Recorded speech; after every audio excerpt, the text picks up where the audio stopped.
Yesterday morning, that was when we discovered that this Facebook post by this troll account, the working congressman, was already circulating and it was going viral.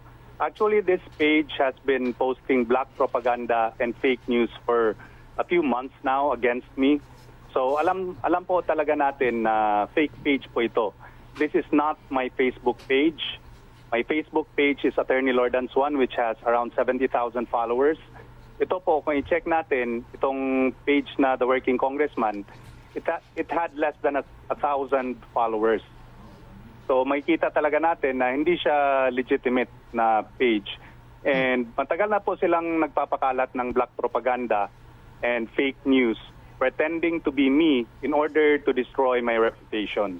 Siyempre, kakausapin namin yung legal team namin kung ano bang pwedeng i-file kasi grabe talaga itong black propaganda na to. I'm just one of 215 lawmakers na nag-vote ng yes.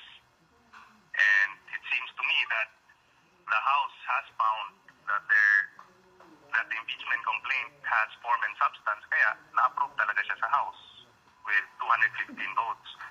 So, ano lang talaga to, black propaganda lang talaga, pang paninira sa atin. And then, tingin ko, yung Facebook post na yon naka-boost.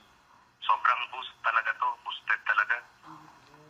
Yes, of course. I-try natin i-mass report, kaso matagal na kaming nagma-mass report sa page na to eh. Hindi talaga tinatanggal ng Facebook. Yes, hindi po akin yun. Isa lang po yung Facebook page ko, Attorney Lordans One. Isa lang talaga ang Facebook page ko. Yan yung may 70,000 followers. Itong The Working Congressman, troll page po ito. Tapos, black propaganda lang talaga. Yung trabaho niya, nagpapanggap na ako, tapos nagre-release na mga statements na nakakainis.